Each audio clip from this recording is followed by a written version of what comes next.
dari kelompok 2. Di sini kami akan menjelaskan mengenai badan usaha berbadan hukum dan non-hukum. Sebelum itu kami akan memperkenalkan diri terlebih dahulu. Saya Nasrafia Putri dengan NIM 017. Saya Fadla Ridwan Rosyada dengan NIM akhir 153. Saya Dina Apriawati dengan NIM akhir 333.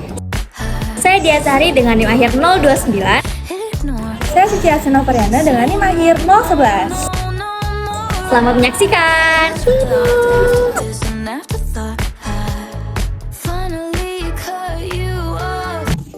Badan usaha dibagi menjadi 2. Yang pertama ada badan usaha berbadan hukum, yang kedua badan usaha non-hukum.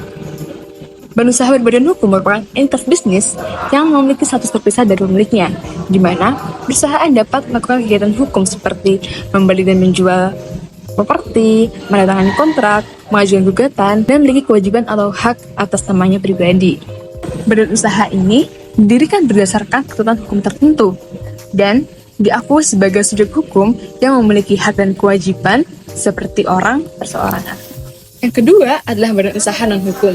Badan usaha non-hukum merupakan entitas bisnis yang tidak memiliki status hukum terpisah dari pemiliknya. Ini berarti perusahaan tidak dianggap sebagai entitas yang terpisah secara hukum dari individu atau kelompok yang mendirikannya. Konsekuensinya, pemilik memiliki tanggung jawab penuh atas semua tindakan, kewajiban, dan tentang perusahaan. Dalam perusahaan non-badan hukum, yang bertindak sebagai subjek adalah orang-orang yang bukan perkumpulannya, sehingga yang dituntut adalah orang-orangnya oleh pihak ketiga. Di mana apabila terjadi kerugian atau penuntutan yang berujung pembayaran, ganti rugi, atau pelunasan hutang, maka harta kekayaan pribadi dapat menjadi jaminannya.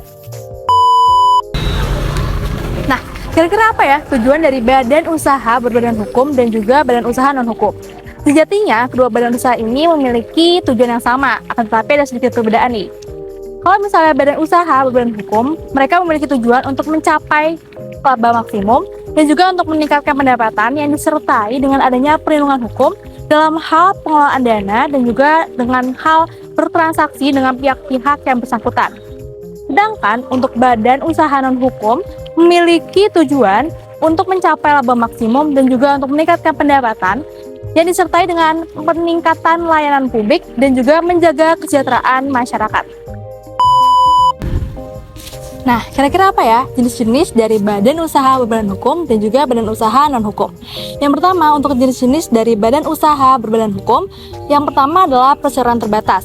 PT merupakan sebuah badan usaha dengan anggota minimal 2 orang atau lebih, di mana di sini mereka memiliki tanggung jawab kepada perusahaan tanpa adanya dana pribadi, di mana mereka mendapatkan dana dari para pemegang saham yang memiliki tanggung jawab terbatas pada uang perusahaan.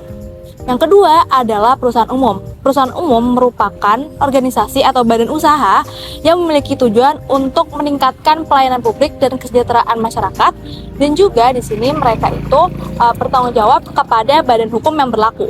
Yang ketiga adalah perusahaan jawatan. Perusahaan jawatan merupakan perusahaan yang memiliki tujuan untuk meningkatkan pelayanan publik, kesejahteraan masyarakat, dan juga kepentingan umum lainnya, di mana mereka ini merupakan perusahaan yang difasilitasi oleh negara dan anggota dari perusahaan jawatan merupakan pegawai negeri. Nah, yang selanjutnya adalah yayasan. Yayasan merupakan badan usaha yang memiliki alat-alat atau perantara di mana segala kegiatan yang berhubungan dengan yayasan, baik itu kepentingan yayasan ataupun kepengurusan yayasan, itu diurus atau diatur oleh pengurus yayasan. Yang terakhir adalah koperasi. Koperasi merupakan badan usaha dengan tujuan untuk meningkatkan produktivitas para anggotanya, efisiensi dan juga efektivitas, serta mencapai kepentingan bersama dari para anggotanya. Nah, sekarang kita akan masuk ke prinsip badan usaha hukum dan non-hukum. Yang pertama, kita akan membahas mengenai prinsip badan usaha hukum. Yang pertama ada pemisahan antara harta pribadi dan juga harta perusahaan, di mana para pemilik modal ini hanya bertanggung jawab atas harta yang disetorkan ke perusahaan. Yang kedua ada kepribadian hukum, yang dimana badan usaha bentuk hukum ini dapat melakukan semua kegiatan yang sifatnya hukum dengan mengatasnamakan usahanya sendiri. Yang ketiga ada kontinuitas atau berkesinambungan, artinya jika salah satu pemilik modal di perusahaan tersebut mengundurkan diri, maka perusahaan tersebut dapat terus berjalan tanpa perlu dilakukan pembubaran. Yang keempat ada sistem pengelolaan yang sifatnya terpusat, di mana sistem pengelolaan di perusahaan ini hanya dilakukan oleh para petinggi dan pihak berwenang seperti CEO maupun dewan direksi. Nah, selanjutnya kita akan membahas mengenai prinsip badan usaha non-badan hukum. Yang pertama, tidak memiliki kepribadian hukum, artinya badan usaha ini tidak dapat melakukan aktivitas usaha yang sifatnya hukum dengan mengatasnamakan usahanya sendiri. Yang kedua, tidak ada pemisahan antara harta pribadi dan juga harta perusahaan, artinya pemilik modal atau pemilik perusahaan bertanggung jawab penuh atas seluruh harta yang ada di perusahaan, baik kerugian maupun keuntungan. Yang ketiga, keberlangsungan dari perusahaan tergantung oleh pemiliknya. Jadi, apabila pemilik perusahaan atau pemilik modal meninggalkan perusahaan atau meninggal dunia, maka perusahaan tersebut dapat dibubarkan. Yang keempat, pelimpahan tanggung jawab yang tidak terbatas. Artinya, di sini pemilik modal bertanggung jawab penuh atas seluruh sistem yang ada di perusahaan tersebut.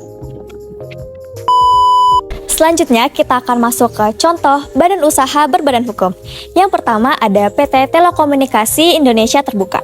Perusahaan ini merupakan perusahaan telekomunikasi terbesar di Indonesia yang menyediakan layanan seperti informasi, komunikasi, dan teknologi. Yang kedua ada Yayasan Kita Peduli. Yayasan Kita Peduli merupakan yayasan yang bergerak dalam bidang pendidikan, di mana yayasan ini berfokus untuk memberikan beasiswa kepada anak-anak kurang mampu dan juga mendirikan sekolah-sekolah di daerah terpencil. Yang ketiga ada Perumnas. Perumnas merupakan perusahaan yang membangun dan menyediakan perumahan kepada masyarakat yang berpenghasilan rendah. Selanjutnya kita akan masuk ke contoh badan usaha non-badan hukum. Yang pertama ada firma hukum. Firma hukum merupakan perusahaan yang terdiri dari sekumpulan pengacara yang berfokus untuk menyediakan layanan hukum kepada klien. Yang kedua ada firma akuntansi. Firma akuntansi merupakan sekumpulan akuntan yang bergerak dalam bidang akuntansi dan berfokus untuk menyediakan layanan akuntansi dan pajak kepada klien. Yang ketiga ada CV Putra Mandiri. CV ini merupakan CV yang mengoperasikan jaringan toko serba ada di seluruh Jakarta. Sekutu aktif dari CV ini merupakan pengusaha-pengusaha berpengalaman, sementara sekutu pasif dari CV ini merupakan investor yang bersedia untuk mengeluarkan modal. Kalian tahu nggak sih tentang badan usaha berbadan hukum dan non-hukum di Indonesia itu telah diatur dalam perundang-undangan dan diatur dalam hukum perdata. Sini. Jadi, badan usaha berbadan hukum yang diatur dalam perundang-undangan yang pertama itu ada perseroan terbatas, di mana diatur dalam Undang-Undang Nomor 40 Tahun 2007 mengenai perseroan terbatas. Dan yang kedua ada yayasan yang dimana itu telah diatur dalam Undang-Undang Nomor 16 Tahun 2001 tentang yayasan dan Undang-Undang Nomor 28 Tahun 2004 mengenai perubahan atas Undang-Undang Nomor 16 Tahun 2001. Kemudian yang ketiga ada koperasi, di mana telah diatur dalam Undang-Undang Nomor 25 Tahun 1992 mengenai perkoperasian. Dan yang terakhir tentang berbadan hukum, badan usaha berbadan hukum, yaitu ada di badan usaha milik negara yang telah diatur dalam Undang-Undang Nomor 19 Tahun 2003 mengenai badan usaha milik negara. Kemudian apa lagi ya? Nah, yang terakhir nih tentang badan usaha non-hukum yang telah diatur dalam perundang-undangan, yang pertama adalah firma, di mana telah diatur dalam KUHD atau Kitab Undang-Undang Hukum Dasar pasal 16 sampai 35. Terus yang kedua yaitu adalah persekutuan komanditer atau CV yang telah diatur dalam KUHD atau Kitab Undang-Undang Hukum Dasar, yaitu pasal 19 sampai 21.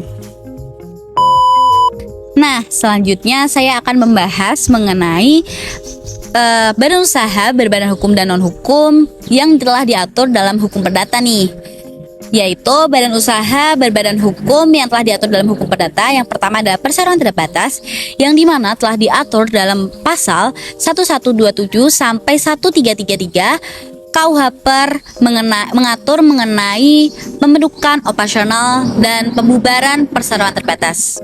Yang kedua ada koperasi yang telah diatur dalam pasal 1181 sampai 1216 KUH mengenai pembentukan operasional dan pembubaran koperasi. Dan yang terakhir nih ada yayasan yang dimana telah diatur dalam pasal 1234 dan 125 sampai 1253 KUH mengatur mengenai pembentukan, kemudian ada operasional dan pembubaran dari yayasan. Nah, selanjutnya saya akan membahas mengenai badan usaha non-hukum yang telah diatur dalam hukum perdata nih. Jadi, yang pertama yaitu persekutuan perdata. Jadi, di persekutuan perdata itu telah diatur dalam KUHD bab 3, buku 3, bab 3 mengenai persekutuan perdata pada pasal 1618 sampai 1654 yang dimana telah mengatur mengenai pembentukan dan operasional persekutuan perdata yang mencakup persekutuan perdata dan firma.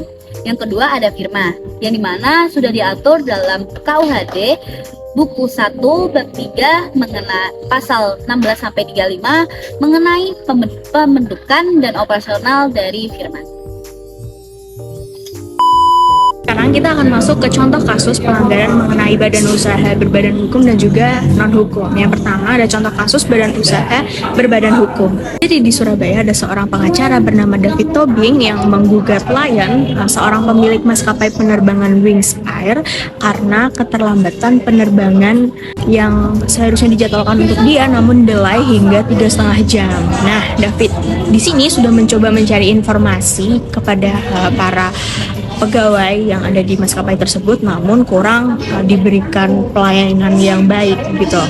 Nah, jadi dari kasus ini dapat kita analisis bahwa maskapai penerbangan Wings Air telah melakukan pelanggaran pasal 4 Undang-Undang Nomor 8 Tahun 99 tentang perlindungan konsumen dan juga pasal 1365 KUH Perdata tentang seorang yang melakukan pelanggaran hukum dan menimbulkan kerugian bagi pihak lain.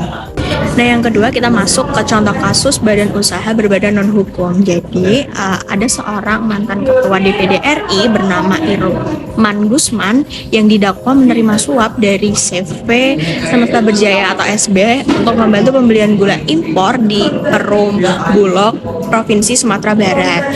Nah, berdasarkan kasus ini Irman Gusman telah diduga dan melanggar pasal 12 huruf A Undang-Undang Nomor 31 Tahun 1999 tentang tindak pidana korupsi, kemudian melakukan penyalahgunaan wewenang dan juga penyalahgunaan informasi publik. Terima kasih telah menonton video kami. Jangan lupa Like, comment, share, and subscribe. Dadah!